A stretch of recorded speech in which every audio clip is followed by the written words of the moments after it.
You lovely garden people, and welcome back to another episode of Lost in the Farmer's Market, where today we're looking at this amazing specimen here. Now this is a Hatiora salicornoides, commonly called a bottle cactus, because the stems, I'm going to find a good one. Here, look at this. They're kind of wine bottle shaped, somewhat. So, it fits. Now, this plant is in the Cactaceae family, which means it is a true cactus. However, it is an epiphytic cactus. I want to say it's a epiphytic rainforest cactus, which you should be familiar with because Christmas, Easter, and Thanksgiving cactuses are all that. They fall in that category. Now, the name salicornoides means similar to salicornia, another plant. The name Hatiora is specifically picked to honor Thomas Harriot. It's sort of a switch around of the letters to make that way. So I guess they make it sound more Latin-y.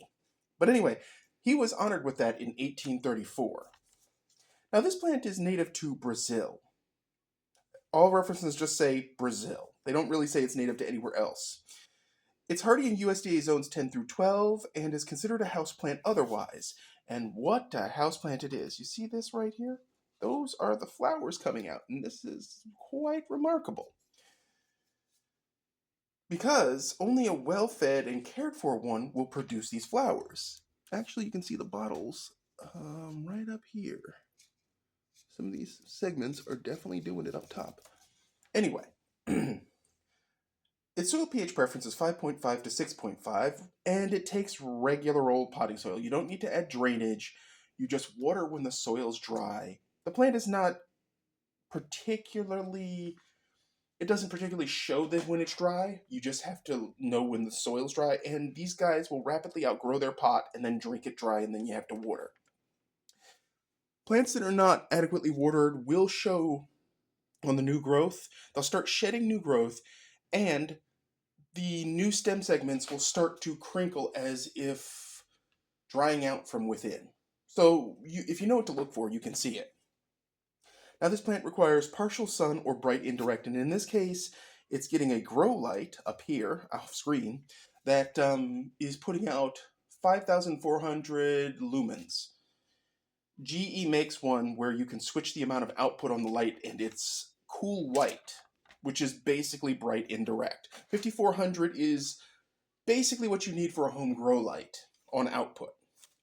Now, the height of this plant can be 6 inches to 3 feet, and the width can be 6 inches to 9 feet, but that is with age. Now, why 9 feet? Well, it puts out stems to the side, and you can kind of see it here, and it sort of spreads out to the side and dangles, which is what it naturally does. Now, that allows more of the plant to collect moisture and drip it and absorb it through its skin, its cuticle, but it also allows it to drop sections of itself so it can reproduce asexually. Much like Christmas cacti do, but this plant, literally, if you blink and turn around, it's bigger. It's way faster grower than Christmas cacti, even though they operate the same biological game, essentially. Now, other names for this plant are Dancing Bones Cactus, Drunkard's Dream Cactus, because of the wine bottle shape, and Spice Cactus. Yeah, no, I'm hoping to God there isn't a Spice Cactus Spice Girl out there, because no thank you. But anyway, my joke about why it's called Spice Cactus is because this is one of the few plants I have to protect from Menace, who will sit there and eat it and stare at me with the most vacant stare. I swear, he might just be one of those ginger cats with one brain cell, and then he never gets the brain cell. But anyway, this plant was originally scientifically known as Ripsalis salicornoides, but the name was changed later on to represent its own grouping. As I mentioned, it is an epiphyte, so the soil can have more organic matter, and it needs watering more frequently, but it doesn't like to be wet. Now, I can tell you this, from years of growing these things, I've only got them to bloom like twice. This is the second time. But, apparently,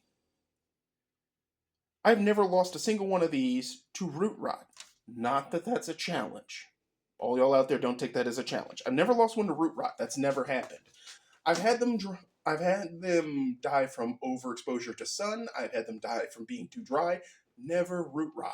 So this, if you want a cactus and you want one that's easy and tolerant of your bumbling, this is your cactus. As I mentioned, it's safe for cats because apparently Menace eats it and has no visible or known side effects. And interestingly enough, if you look nice and close, you see these white tips? You think those are the little glow kids? You know, little tiny spikes? Well, no, they're fake. They're soft. They cannot hurt you. The glow kids cannot hurt you in this case.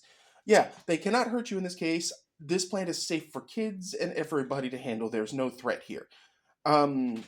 It's an interesting biological specimen in that regard, and the bright yellow flowers are extra cheery. They kind of remind me of the same color antique Christmas bulbs used to be when they, way back in the day, if you're old enough to remember this, they used to only come in like one color in that golden yellow tint. They look like that. So that is Drunkard's Dream Cactus for you in a nutshell. And they're available all over the place. You can get them, or you can get them from a cutting, which this one came to me from a cutting. A friend in Sustainable Neighbors gave me a cutting that was only about maybe 3 or 4 segments long. And I thought it was a new member of the family, but no, it turns out it's a Drunkard's Dream Cactus, and I grew it from a tiny little, maybe 2-inch segment to this massive thing over a few years. And clearly it's living its best life. Segments, I just want to point out, if you want to clone this, all you need is a segment that is about as long as these 3 segments. You stick it in dirt and let it do its thing. It will root of its own volition readily, because it's apparently geared for that, more so than Christmas cacti. So, that's Drunkard's Dream / Bottle Cactus for you. If you have any comments, leave them in the question section. I believe if there is an earlier video, I'm going to have to check. I will put a link to it so you can see the difference, because that would have been a different specimen entirely. And as always, folks, keep them growing, and thanks for watching.